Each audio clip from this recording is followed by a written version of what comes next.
Hello বন্ধুরা, আশা করি আপনারা সবাই ভালো আছেন। তো আজকে আমি আপনাদের দেখাবো কিভাবে আপনারা আপনাদের ফেসবুক প্রোফাইল বা পেজ থেকে কপিরাইট যে সমস্যাগুলো থাকে সেগুলো খুব সহজেই সমাধান করে নেবেন। সেই প্রসেসগুলো আজকে আমি সম্পূর্ণ দেখিয়ে দিব। তো চলুন কথা না বাড়িয়ে আমি চলে যাই ফেসবুকে। তো এখানে আসার পর আমি আমার যে অফিসিয়াল ফেসবুক অ্যাপসটা আছে সেটাতে ঢুকে পড়লাম। তো দেখতে পাচ্ছেন আমি কিন্তু এই আইডিটাতে আমার ঢুকলাম। তো এখান থেকে আমি যে কর্নারে আমার যে আইডিটির লোগো এখানে একটা ক্লিক করে দিব। করে দেওয়ার পর দেখতে পাচ্ছেন এই পেজটা আসবে। এখন এখান থেকে আমরা নিচের দিকে একটু স্ক্রল করে আসবো। আসার পর আমরা এখানে দেখতে পাচ্ছেন সাপোর্ট ইনবক্স। তো এখানে একটা যদি আপনারা ক্লিক করে দেন তাহলে আরেকটা পেজে নিয়ে আসবে। তো এখানে দেখতে পাচ্ছেন রিপোর্ট অ্যাবাউট আদার্স, এবার তার নিচে ইওর অ্যালার্ট। তো ইওর অ্যালার্টে আমরা ক্লিক করব। করলে কিন্তু এখানে সমস্ত ডাটাগুলো শো করবে, এখানে কি কি সমস্যা আছে। তো এখানে দেখতে পাচ্ছেন উপরের দিকে একটা সমস্যা দেখা যাচ্ছে, your video has new copyright update two revise. তো এটা আছে এবং নিচে আরো কয়েকটা সমস্যা দেখা যাচ্ছে। তো উপরের যে সমস্যাটা, কপিরাইট সমস্যাটা, এটা কিভাবে খুব সহজে আপনারা রিমুভ করবেন সেই প্রসেসটা আমি সম্পূর্ণ দেখিয়ে দিব। তো আশা করি ছোট্ট একটু ভিডিও হবে, সম্পূর্ণ ভিডিওটুকু দেখবেন।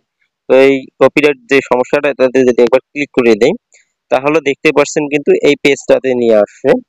তো দেখতে পাচ্ছেন এখানে লেখা আছে there are changes to your video, নিচে দেয়া আছে one or more action were applied to your video because of a copyright match। তো এই ভিডিওটা কপিরাইট টুলস এর আন্ডারে পড়ে গেছে, অর্থাৎ এই ভিডিওটা ইনলিগ্যাল একটা ভিডিও আমি আপলোড করছি, যেটা কারণে কপিরাইট আসছে। তো এটা আমার নিজের কোনো ভিডিও না, এই কারণে কিন্তু কপিরাইটটা আসছে। তো আপনারা যারা ইনলিগ্যাল এই ভিডিওগুলো আপলোড করেন, অর্থাৎ ইউটিউব থেকে বা ফেসবুক থেকে নিয়ে আবারও আপলোড করে দেন, সেই ভিডিওগুলোতে কিন্তু কপিরাইট চলে আসবে, কারণ সেটা আপনার ভিডিও না, অন্যের ভিডিও, এই কারণে কিন্তু কপিরাইট গুলো চলে আসে। তো আপনি যদি নিজের ভিডিও আপলোড করেন তাহলে কোনো প্রকার কোনো কপিরাইট আসবে না। তো এই যে সমস্যাটা, এই সমস্যাটা আমি সম্পূর্ণ আপনাদের রিমুভ করে দেখাবো। তো চলুন, এই যে নিচের দিকে সে ডিটেলস, তো এখানে যদি একটা ক্লিক করে দেই তাহলে দেখতে পাচ্ছেন এই পেজটাতে নিয়ে আসবে। নিচের দিকে দেখতে পাচ্ছেন কন্টিনিউ। তো কন্টিনিউতে একটা ক্লিক করব, করলে কিন্তু দেখতে পাচ্ছেন আরেকটা পেজে নিয়ে আসবে। তো এখানে অনেক কিছু বলে দেওয়া আছে, আপনারা চাইলে এগুলো পড়ে নিতে পারেন। তো এখানে যে বিষয়গুলো বলা আছে, ফেসবুকের যে কমিউনিটি গাইডলাইন, এই বিষয়গুলো কিন্তু তারা বলে দিয়েছে। তো দেখতে পাচ্ছেন এখানে কন্টিনিউ আরেকটা অপশন, জাস্ট এখানে একটা ক্লিক করে দিবেন। করলে কিন্তু আবারও আরেকটা পেজে নিয়ে আসবে। তো দেখতে পাচ্ছেন তাদের যে কমিউনিটি গাইডলাইনের ইয়েগুলো সেগুলোই দেখাচ্ছে আবারও। তো আবারও কন্টিনিউতে ক্লিক করবেন, করলে কিন্তু আরেকটা পেজে নিয়ে আসবে। তো এই পেজটাতে দেখতে পাচ্ছেন তিনটা অপশন আছে। তো আপনারা চাইলে ফেসবুক টিমের কাছে আবেদন করতে পারেন যে এটা আমার নিজের ভিডিও, বা এটা আমার নিজে তৈরি করছি, কপিরাইট আসলো কেন। তো যাদের নিজের ভিডিও তৈরি করেও কপিরাইট আসবে কিন্তু তারা এটা করতে পারবেন, আর যারা মানুষের ভিডিও দিয়ে কপিরাইট খেয়েছেন তারা কোনোভাবে এটা করতে যাবেন না, গেলে কিন্তু আপনি আরো সমস্যার মধ্যে পড়ে যাবেন।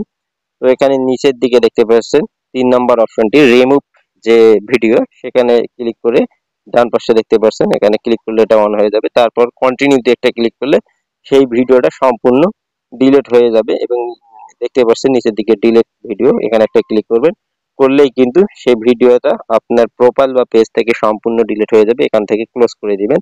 তো এই কপিরাইটটার কারণে আপনার পেজ বা প্রোফাইল যেটাই হোক না কেন, সেখান থেকে যদি আপনি ইনকাম করে থাকেন বা করতেছেন এখনো, এই কপিরাইটটা আসার কারণে কিন্তু আপনারা ইনকাম করতে নাও পারেন। তো এটা ডিলিট করে দেওয়ার পর, রিমুভ করার পর আবার আপনারা ইনকাম করতে পারবেন। তো দেখতে পাচ্ছেন এখন যদি আমরা আবারও ঢুকি, এই যে লোগোতে ক্লিক করে আবারও সাপোর্ট ইনবক্সে ঢুকি, তো এবার যদি আবারও আমরা ইওর অ্যালার্টে ঢুকি, তো দেখতে পাচ্ছেন এখান থেকে সব কপিরাইটটা সম্পূর্ণ চলে গেছে, আর কোনো কপিরাইট নেই। তো এভাবেই আপনারা খুব সহজেই আপনাদের ফেসবুক পেজ বা প্রোফাইল থেকে খুব সহজেই কপিরাইট ভিডিওগুলো রিমুভ করে দিয়ে আপনাদের পেজ বা প্রোফাইলকে সুরক্ষিত রাখতে পারেন। তো আশা করি ভিডিওটি ভালো লাগবে। ভিডিওটি ভালো লাগলে অবশ্যই আপনারা আমার চ্যানেলটি সাবস্ক্রাইব করে চ্যানেলটির সাথেই থাকবেন।